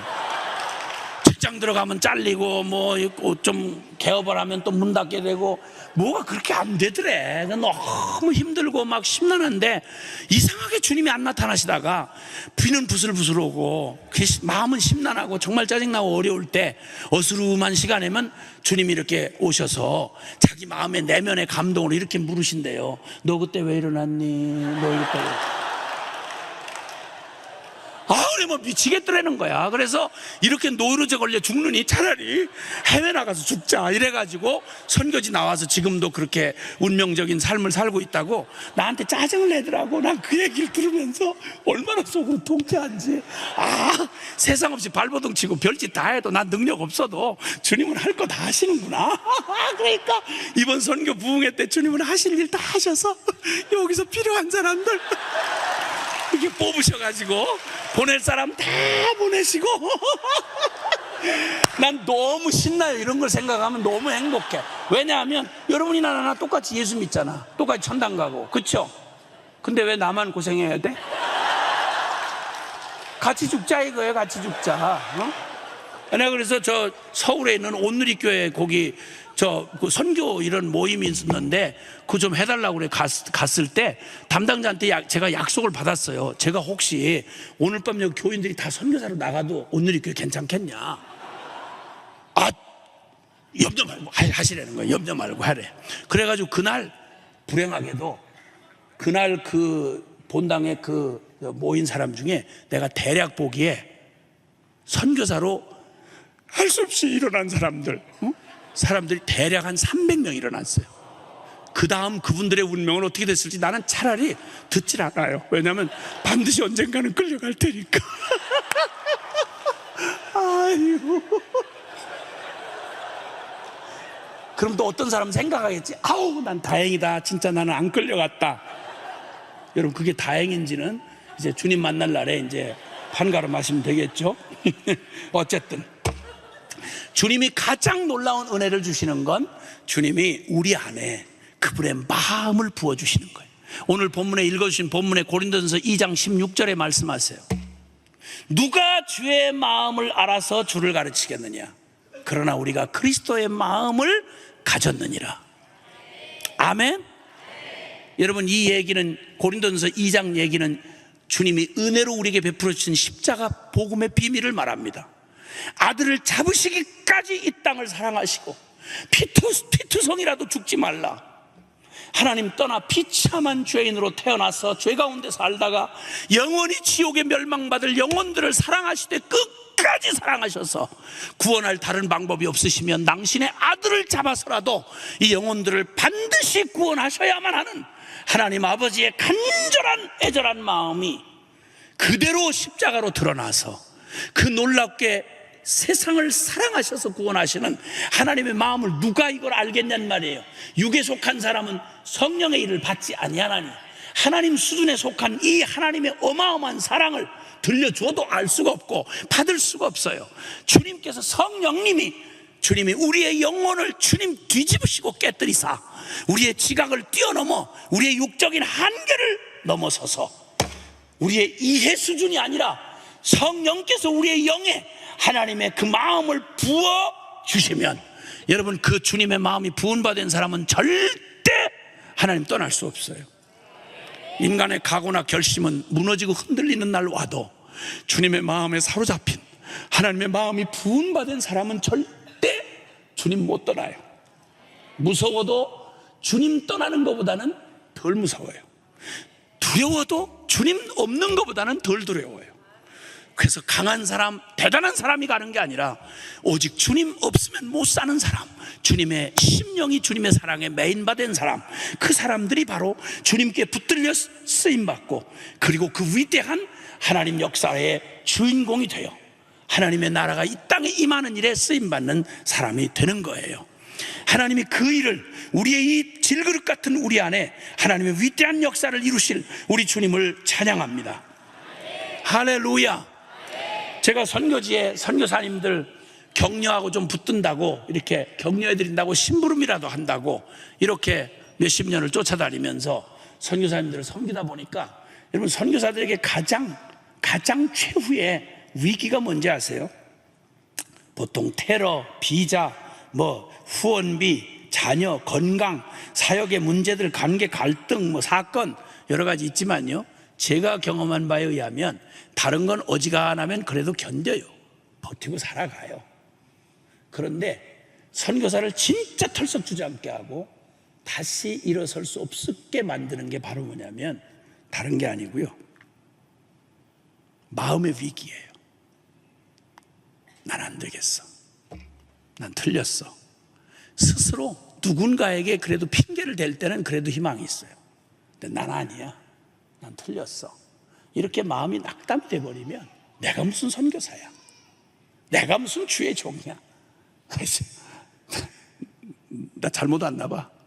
마음이 이렇게 스스로 가라앉아 버리면요, 이 마음의 위기야말로 어떤 다른 위기는 다 넘어설 수 있어요. 근데 이거는 진짜 치명적이에요. 자, 그래서 한번 어떤 선교사님들과 그런 또 선교사가 되자고 하는 이런 선교단체에 사역하는 분들을 모으고 함께 주님의 복음을 나누는 시간들을 가졌는데, 그때는 작은 인원이어서 오신 분들이 어떤 마음의 상태로 왔는지를, 자기 상태를 이렇게 간증하는 그런 시간들을 줬는데, 와서 솔직하게 우리끼리만 모였으니까 드디어 다 허리띠를 풀어놓고 얘기를 하는 거예요. 몇 날 며칠, 한 5박 6일 동안을 이 복음을 집중하면서 들어야 되는 시간인데, 첫 번 이렇게 등장하신 분이 얘기를 하더라고요. 저는 선교사고 또 주님의 부름 받아서 뜨거운 가슴으로 이렇게 시작을 했는데, 여기 오긴 왔습니다만은 더 기대하는 마음도 없고요, 그냥 지쳤어요 이러더라고요. 지쳤어요 이러더라고요. 첫 손님이 아주 재수없는 손님이 온 거죠. 그러니까 뭐가 이게 세상 말로 하면 장사를 할 때 손님이 재수없는 사람이 첫 마수가 좋아야 그날 재수가 좋다, 이런 말이 있잖아요. 그런 말은 잘못된 말인데 그 어느 정도 통계상은 되는 말인 것 같아. 첫 손님이 딱 마이크를 잡고 한다는 소리가 그따위 소리를 하니까 분위기가 팍 가라앉아. 그렇잖아, 딱 긴장해가지고 이렇게 하고 있는데 팍 가라앉았어요. 그리고 그 다음 한두 명 그냥 그럭저럭 지나갔는데, 그 다음에 등장하신 말은 거두절미하고 말하기를, 저는 다 더도 뜨거운 마음으로 이렇게 시작을 했습니다만 저는 식었어요 이래요. 이게 무슨 죽장사야 뭐야 이게. 식었대. 그 다음에 또 한 분 또 지나가더니, 저는 이제 은혜 받을까 봐 무서워요. 왜냐면 은혜 받고 끌려나갔으니까 다시 은혜 받으면 또 무슨 또 고난이 올까 이제 걱정이 되니까. 나중에 이렇게 저렇게 지나가더니 마지막 안타를 치신 분이 마무리를 하시는데 뭐라 그런 거 아니? 나는 하나님 사랑도 알고 하나님 사랑도 열정적으로 전하던 선교사입니다. 그런데 이제는 다 알지만, 하나님 사랑도 다 알고 체험도 했고 다 아는데 나는 그 하나님 사랑이 지금 느껴지질 않습니다. 이러고 마무리를 하고 내려간 거예요. 그날 밤 그렇게 지나고 다음 날부터 이분들을 앉혀놓고 복음을 전해야 되는데, 제가 전염이 됐어요. 제가 식어버렸어요. 제 마음이 지쳐버렸어요. 이제 무서워요. 아주 무섭고, 빤히 알면서 느껴지지 않는 사람들한테 무슨 얘기를 하겠어요. 느껴지지도 않고. 큰일 났어요. 이 뻔히 아는 사람들을 앉혀놓고 다 아는 얘기를 할 건데 이미 마음 준비가 다 이 정도로 돼가지고 왔으니, 지쳤다, 식었다, 무섭다, 느껴지지 않는다. 죽겠더라고요. 밤에 잠이 안 와요. 그래서 그 다음날 아침에 새벽같이 일어나서 그냥 기도를 하는데 아무 기도도 안 되고, 주여 이걸 도대체 어떻게 해야 됩니까? 괜히 일을 시작하게 하셔가지고, 주여 진짜 아니 무슨 뭐 이런 이상한 사람들만 보내가지고 막 이래서 기도도 안 되고 막 어떻게 시간이 지나가는지 그러는데 누가 옆구리를 툭 치는 거예요. 시간 다 됐다고 밥 먹으러 오라고. 가만히 있어. 기도하다가 이거 큰일 난 거예요. 이제 강의 시간이 닥친 거예요. 이거 큰일 났구나. 아찔한 생각이 드는 순간 그때 제 마음 안에 갑자기 질문 하나를 툭 주님께서 이렇게 생각나게 하시는데, 가만히 있어라. 이 사람들이 분명히 그 심령에 무슨 위기가 왔다고 얘기를 한 건데, 하나님과 자기들 사이에 이 관계에 위기가 왔다고 말한 건데, 이게 간에 어느 편의 위기지? 그러니까 누구 편의 위기야 이게? 하나님이 위기가 왔다는 거야? 아니면 이 사람들 자신들이 위기가 왔다는 얘기야? 이 질문이 딱 떠올랐어요. 가만히 보니까 어제 들은 얘기를 가만히 보니까 한 사람도 하나님이 뭐 자기한테 야 식었다 야 뭐 이랬다든지, 야야 아니다 너 늦게 지난다 야 뭐 이랬다든지 이렇게 말한 사람이 하나도 없는 거예요. 다 자기들이 하나님에 대해서 그랬다는 거, 똑같은 공통점이 자기들이 하나님과 자기들 사이에, 선교사들 사이에 위기가 왔는데 하나님이 식었다든지 하나님이 지쳤다 이게 아니고 자기들이 지쳤다고 뭐 식었다고 이렇게 얘기하는 거예요. 그러니까 이 사람 편의 위기네, 이게 딱 깨달아졌어요. 두 번째 질문이 제 뇌리를 탁 치는데 뭐라고 질문이 딱 떠오르는 거 아니? 그러면 만약에 하나님 편에 이런 위기가 왔으면 어떡할 뻔했지? 이 생각이, 질문이 딱 떠오르는 순간 나도 모르게 내 존재 안에서 강한 부정이 일어나면서 안 되지요. 그러면 안 되지요.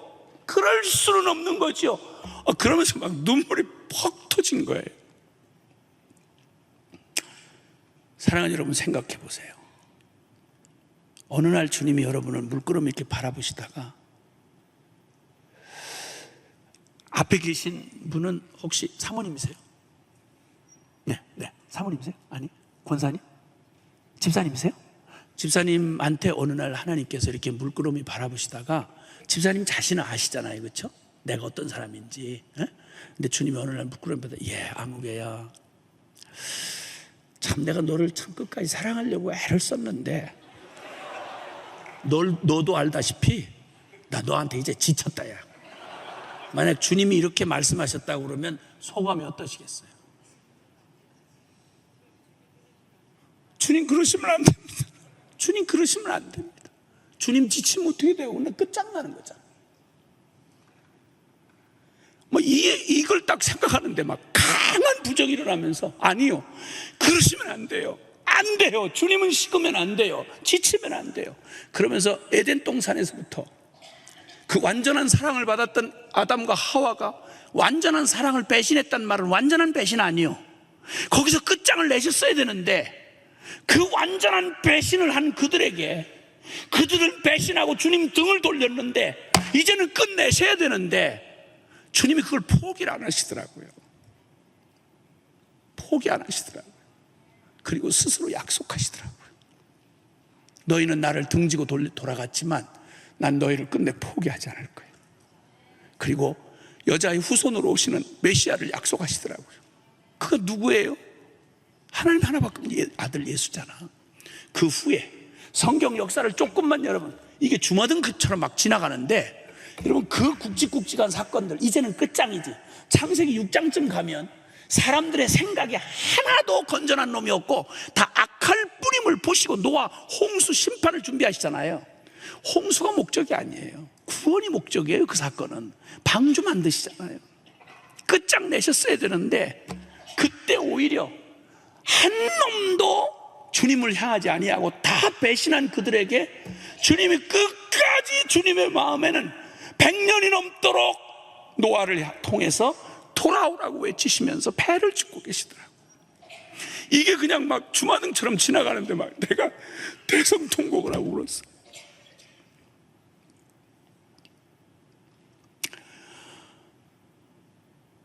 빛은 어둠을 만나면 밝기를 더하는 법. 물은 조용히 흐르다가 언덕을 만나면 오히려 폭포의 위력으로 바꾸듯이, 우리 주님의, 우리를 향한, 이 땅의 영혼들을 향한 주님의 마음과 그 사랑이 위기를 만나면 만날수록 이제는 끝장내시겠지, 이제는 안 되겠지, 이제는 버리시겠지, 이제는 포기하시겠지. 역사의 순간순간마다 여러분 읽기가 부담스러울 만큼 구약성경만 39권 한번 읽어보세요. 맨정신에 읽겠나? 어떻게 이렇게 반역을 하죠? 어떻게 이렇게 주님을 짓밟고 이렇게 주님의 가슴에 못을 박죠?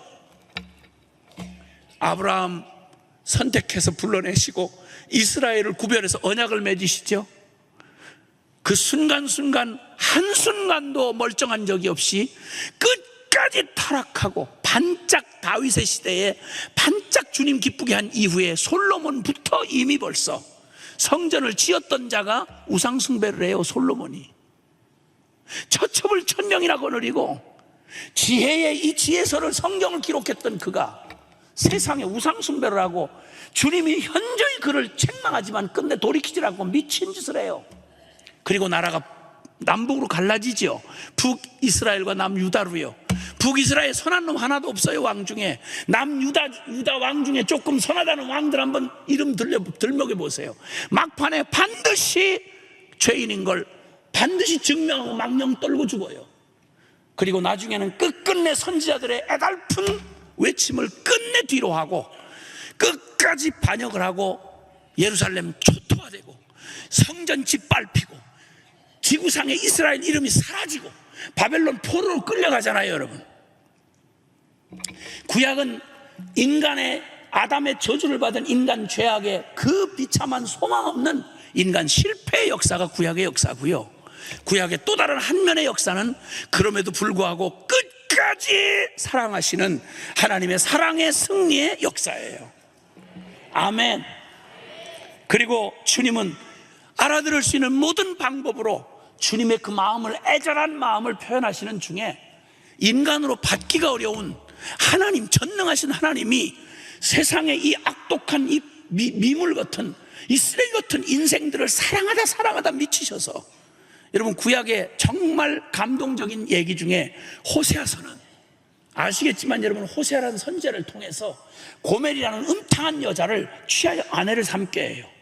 근데 본성적으로 이 음탕한 여자인 고멜이 끝끝내 호세아의 수뇌보를 짓밟고 호세아의 순정을 짓밟고 가서 남의 자식, 음란한 자식 갖다 낳고 용서해주면 또 다른 짓 하고 끝까지 반역하는 그를 실제로 경험하게 하시고 호세아의 가슴이 그냥 천갈래 만갈래 찢어지게, 사랑하는데 아내가 가서 남의 놈의 씨를 받아가지고 와, 용서하면 또 나가서 또 그 짓을 해요. 나중에는 완전히 호세아와 그 자식들 남겨놓고 아주 완전히 이제는 신전 창녀로 몸을 팔아 가버려. 그 끔찍한 드라마도 아니고 실제 상황으로 겪는 호세아의 고통을 고스란히 주님이 겪게 하세요. 그리고는 나중에 있을 수 없는 일을 주님이 또 명령을 시키세요.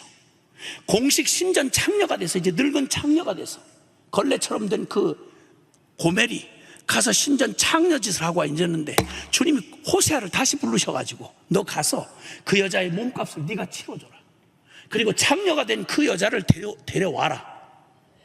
네 자식들을 비참하게 만들고 너를 그렇게 고통스럽게 한 그 여자, 그리고 뻔뻔스럽게 지금도 완전히 제 죄값으로 완전히 내놓고 창녀가 된 채 저렇게 저 쾌락에 그냥 자신을 내던진 그 여자 데리고 오라.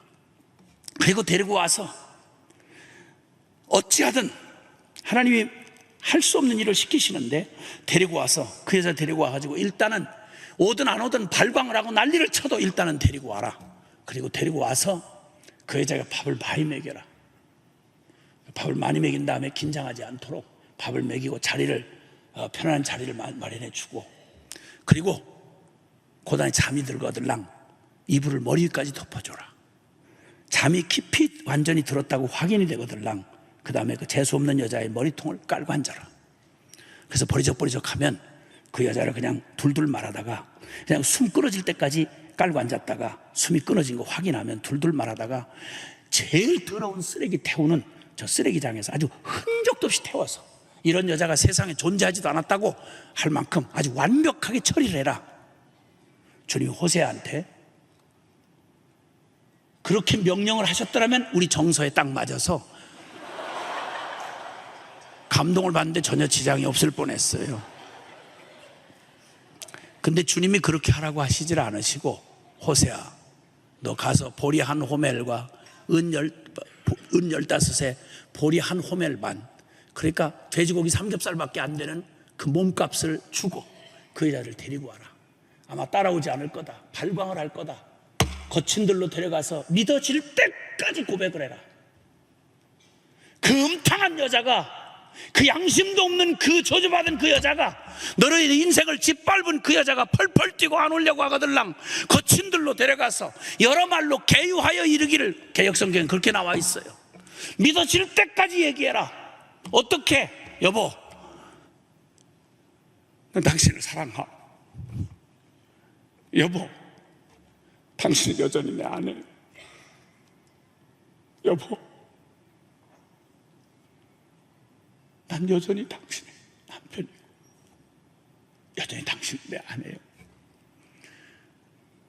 한마디에 믿었겠어요? 여러 말로 믿어질 때까지 고백해라. 호세아 사람이에요. 기계가 아니고 사람이에요. 갈기갈기 찢어진 마음으로 그 고통스러운 고백을 어떻게 하겠어요? 시키니까, 주님 시키니까 하지요. 그날 밤 잠도 들 수 없는 그 고통스러운 밤에 주님이 호세아에게 나타나셔서, 호세아, 너 마음 아프지? 이제 네 얘기 말고 내 얘기 좀 하자. 하나님, 내 얘기 좀 하자. 네가 내 아내 고멜이 너를 배신하고 너를 떠나간 게 몇 번이냐? 나는 내 백성 이스라엘을 신부 삼아 내가 그들을 사랑하려고 했으나 그들이 나를 배신하고 떠나간 게 몇 천 번, 몇 만 번이더냐. 그러나 호세아, 기억해라.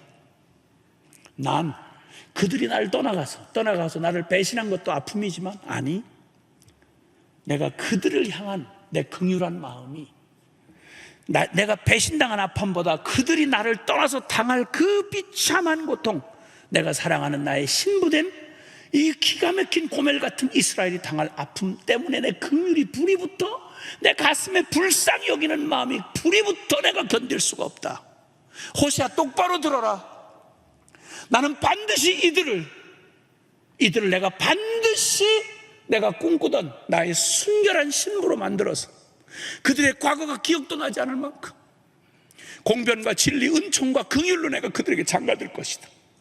그들이 버린 그 정절을 내가 다시 되돌릴 수 없는 그들을, 그 주님의 고백 속에는 아마 먼 훗날 그 아들의 피값을 대신 치룰 그 더러운 창녀 같은 이스라엘의 죄값을 순결하게 짝이 없는 당신의 아들의 피값으로 대신하시고 그들을 정결하게 해서 그 더러운 과거가 기억도 나지 않을 만큼 부끄럽지 아니하는 순결한 신부로 그들을 내가 다시 만들어서 그들은 떳떳한 나의 신부가 되고 나는 그들의 신랑이 되리라. 여러분, 그 고백을 하시던 날, 그 밤에 호세아가 듣던 그 주님의 고백이 귓구멍으로 들렸겠습니까? 그 심장에 부어졌겠습니까? 처지가 비슷했던 그가, 고멜의 배신을 경험한 그에게 비교할 수 없는 배신을 당한 주님의 그 상상할 수 없는 사랑이, 그 마음이 부어질 때, 여러분, 그의 마음이 부어졌지 않겠어요? 호세아서는 그 감격스러운 주님의 이 사랑에 감동이 돼서 미쳐버린 호세아의 외침이 여기 구석구석 흘러내립니다. 호세아서 6장에 보면, 오라, 우리가 여호와께로 돌아가자. 그는 우리를 찢으셨지만 우리를 다시 싸매시는 하나님이다. 오라, 우리가 여호와를 알자. 힘써 여호와를 알자. 그의 나오심은 새벽빛같이 일정하다. 우리가 아무리 더럽혀놓은 밤이라도 주님의 새벽은 성실하게 그 밝은 빛으로 떠오르듯이 주님은 한 번도 변함없는 사랑으로 지치지도 식지도 변하지도 아니하시고 우리를 사랑하시는 그 사랑으로, 우리를 끊임없는 그 사랑으로 우리를 부르고 계신다. 돌아가자. 우리 여호와께로 돌아가자. 미쳐서 외치는 호세아의 외침. 선지자들 한번 보세요. 선지서를, 그 딱딱하게 보이는 선지서를 보세요. 예레미야 23년 동안 한 놈도 돌아오지 않는, 열매가 맺혀지지 않는 그 미친 것 같이 바벨론의 포로로 끌려갈 때까지 악다구니를 쓰는 내 백성 이스라엘을 향하여, 그 악독한 그들을 향하여 눈이 눈물에 상해버렸습니다. 심장이 녹아내리듯이 예레미야 애가를 통해 슬픔의 노래를 부릅니다. 끝없는 일방적인 짝사랑, 그리고 주님은 스바냐서 3장 17절에 우리가 너무도 잘 아는, 그렇게 끝까지 배신하고 스스로 돌이킬 수 없는 그들을 주님 혼자 열심으로 당신이 직접 죗값을 치르고 당신이 직접 그 모든 걸 다 감당하시고 끝내 그 창녀 같은 이 백성을 순결한 신부로 맞이하시는 하나님의 끝없는 수뇌보의 이야기가 성경 전체의 전 역사와 존재를 동원해서 주님의 사랑을 외치는 말이 이 성경 여기에 그냥 하나님 아버지의 마음이 그대로 녹아져 있습니다.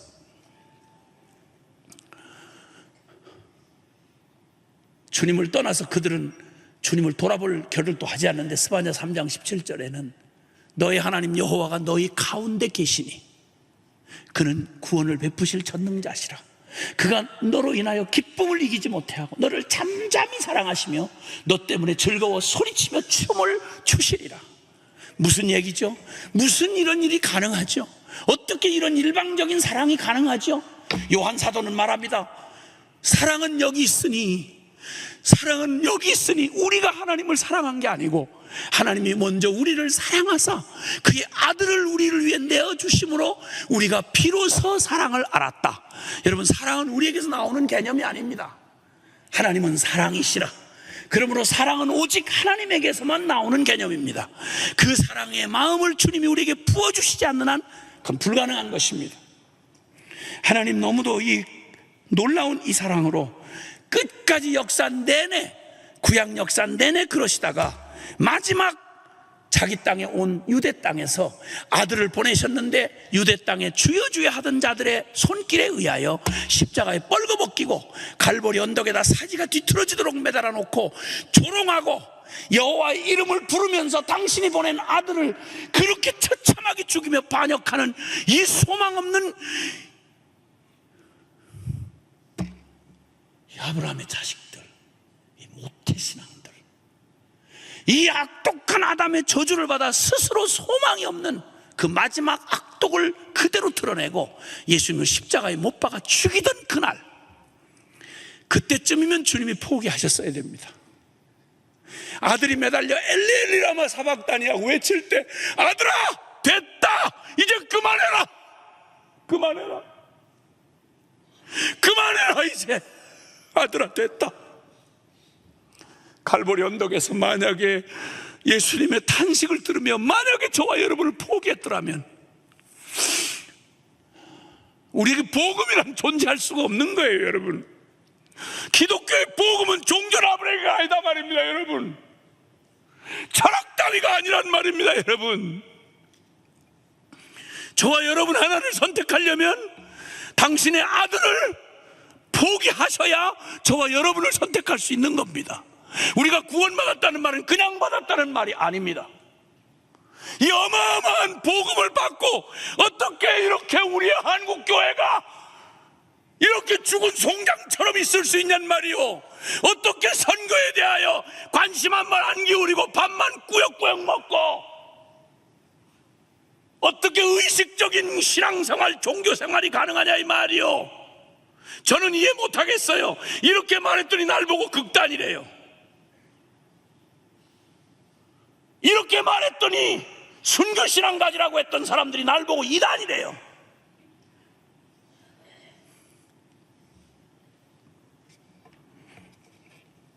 지금처럼 복음을 잘 알지도 못하는 때였어요. 병신도 때. 주님의 받은 사랑이 너무 큰데 다 몰라도 이 어마어마한 복음을 받았는데, 이 복음 아니면 영혼들이 지옥 떨어진다는데 이거 어떻게 가만히 아무 일도 없는 것처럼, 천국 지옥 없는 놈처럼 여기서 성공하고 시집가고 장가가고 사고 팔고 날마다 이런 일에 하나님도 영원도 심판도 지옥도 천국도 없는 사람처럼 어떻게 그리스도인들이 그렇게 살아갈 수 있겠냔 말이에요.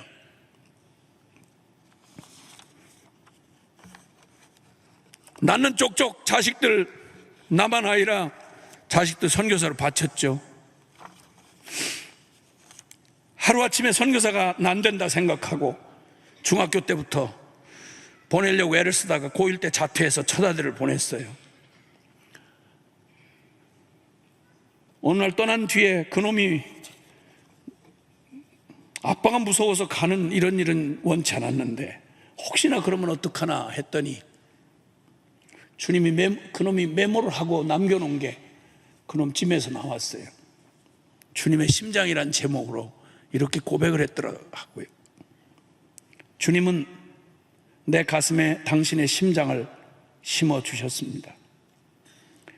나를 온통 당신답게 하기를 원하셨기에 싸늘하게 얼어가는 이 세상을 따뜻한 가슴으로 안기를 원하셨기에 이제 당신의 심장은 내 생명의 샘되어 기쁨의 근원이 되어 솟구치는 뜨거운 피는 모든 시간의 허물을 벗겨내고 얼어붙은 눈물을 다시 흐르게 하였으며 이젠 나를 저 붉은 석양 속으로 걷게 합니다.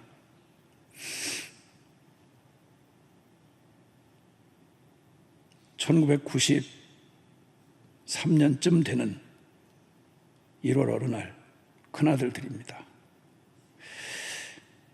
문득 생각이 나서 펜을 들었습니다. 이 시는 제가 3년 전에 지은 것입니다. 3년 전이나 지금이나 변함없는 영원히 변치 않을 제 고백입니다.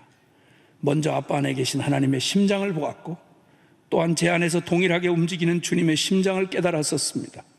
언제 어디서나 변함없이 주님 앞에 순결한 모습으로 서렵니다. 예수에 미친 부, 예수에 더 미친 자가 되고 싶습니다. 우리 온 가족을 통해 영광 받으실 주님을 찬양합니다.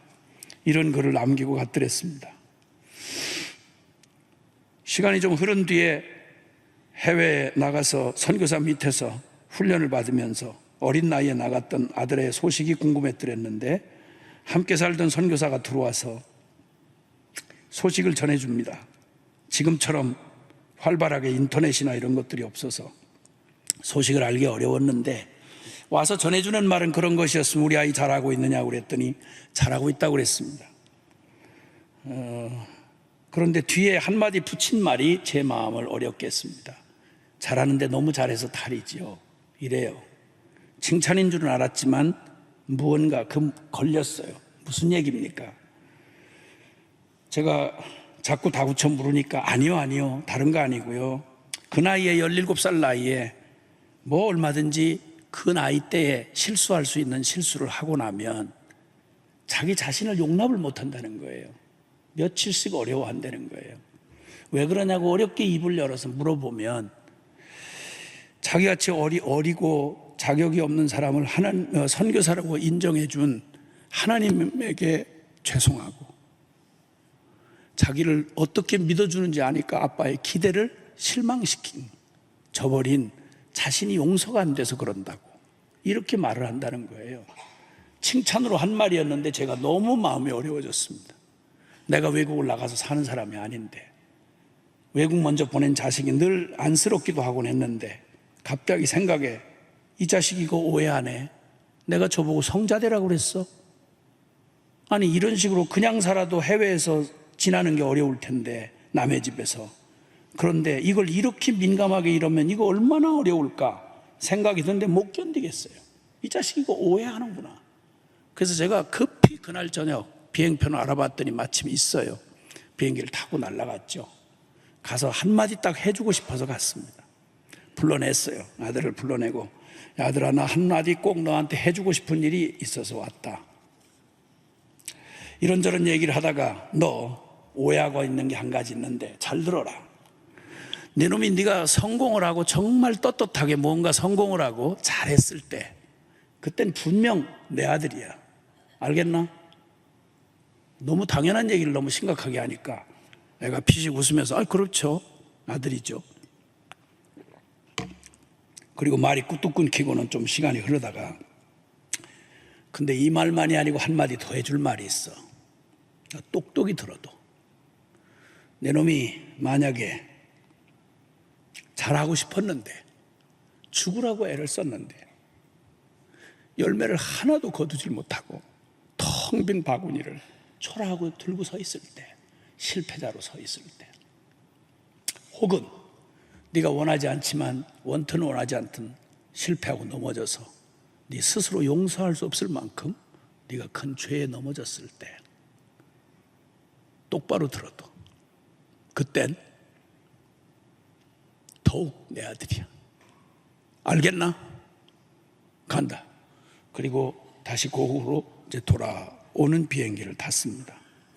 비행기 안에서 그때까지만 해도 이 사실을 전해준다는 긴장에 잘 몰랐는데, 아들놈 있는 데를 두고 이제 비행기가 좀 한 바퀴 선회하더니 구름을 뚫고 이제 정상 궤도에 들어섰을 때, 고국으로 오는 길로 들어섰을 때 갑자기 제가 아들에게 해준 말이 저에게 거꾸로 주님이 제 마음에 들려주기 시작했습니다.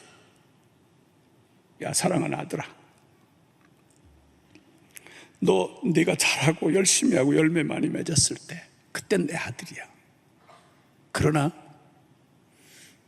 똑바로 들어도 네가 애는 썼는데 아무 열매도 없는 실패자가 되어 비참하게 텅 빈 바구니를 초라하게 들고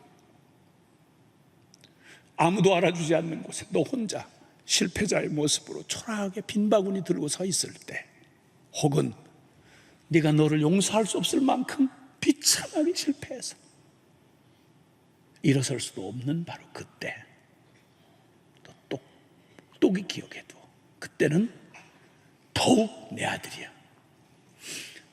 거꾸로 주님이 내 마음 안에 그 얘기를 얼마나 오랫동안 해주고 싶으셨을까. 그 얘기를 듣는데 그냥 주님의 마음이 확 부어지는데, 이사야 43장 1절에 야곱아, 너를 창조하신 여호와께서 이제 말씀하시느니라. 이스라엘아, 너를 조성하신 하나님이 이제 말씀하시느니라. 넌 두려워 말라. 내가 너를 구속하였고 내가 너를 지명하여 불렀나니 넌 내 것이라. 넌 내 것이라. 사랑하는 여러분, 하나님 아버지의 마음 안에 있는 주님의 그 우리를 향한 그 사랑을 순종한 자만이 아는 축복입니다. 주님 앞에 순종하여 한 걸음을 내디디면 하나님 그 아버지의 마음을 우리 안에 부어주셔서 그 사랑에 사로잡히고 나면 내 의지로 내 힘으로 가는 거 아니에요. 반드시 주님 그분의 마음을 우리 안에 부으시고 그분의 뜻 우리 통해 이루시는 거예요. 선교 위대한 사역들 많이 하시는 거 너무 귀해요. 그러나 그 선교도 만약에 이 마음을 잃어버린다면 우리는 큰일 날 위기에 있는 거죠. 우리 함께 기도하시겠습니다.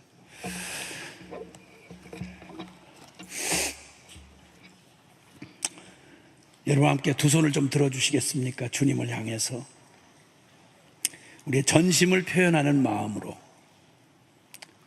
내 손에 분주하게 무언가를 쥐었던 바쁘고 또 정신없이 여러 생각에 바빴던 나의 손 털고 빈손 들고 전심으로, 틈나면 잠깐 손을 내미는 거 말고 내 마음 전부로 주를 좀 향해 봅시다. 이 밤에 어떠세요? 두 손 들고 주님만을 바라보며 여러분의 마음은 어떠셨나요? 무엇으로 내 마음은 분주했습니까? 무엇으로 가득 차 있었습니까? 내가 주인 삼았던 건 어떤 거였습니까? 내가 주인 삼고 내가 사랑했던 것들, 그거 주님 아닌 다른 거 혹시 아니었습니까? 주님과 함께 누렸던 첫사랑은, 주님의 부름을 받던 그때 그 마음은 지금 있으십니까? 내 온 마음을 이제 주께로 향하여 열고, 주님 내 마음을 비춰보옵소서. 주님 내 마음을 성령이여 비춰주시옵소서. 그리고 주님 아닌 것들로 가득 찼던 것들, 주님 이거 주님 성령으로 주님 불태워주시고, 그리고 주님 오직 주의 거룩한 우리를 향한 주님의 마음으로 우리 안에 부어주시옵소서. 주님께서 우리 안에 그 놀라운 십자가의 그 복음으로 우리의 심령을 채워주시되, 주님 고멜 같았던 우리의 심령을 주님 제하시고, 주님 아닌 것들로 가득 찼던 내 마음을 제하시고 오직 주님 당신만으로 충만하게 채워주시옵소서. 가장 마음을 아프게 했던 게 있다면 주님에게서 눈길을 돌린 겁니다. 주님 앞에 가장 마음을 아프게 한 게 있다면 주님 아닌 것으로 내 온 마음과 삶이 라우디게아 교회처럼 그렇게 뜨뜻미지근한 채로 주님을 향하여 드릴 수 없었던 우리의 마음, 오늘 좀 회개하면서 주님 앞에 기도하면서 주여 이제 주님께서 누가 주의 마음을 알아서 주를 가르치겠느냐? 그러나 우리가 그리스도의 마음을 가졌느니라. 영원히 변치 않는 주님의 사랑, 그 사랑으로 성령님 우리를 충만하게 주시옵소서. 우리 다 같이 주여 한번 간절히 부르고, 주여 간절히 부르고 동성으로 기도하겠습니다.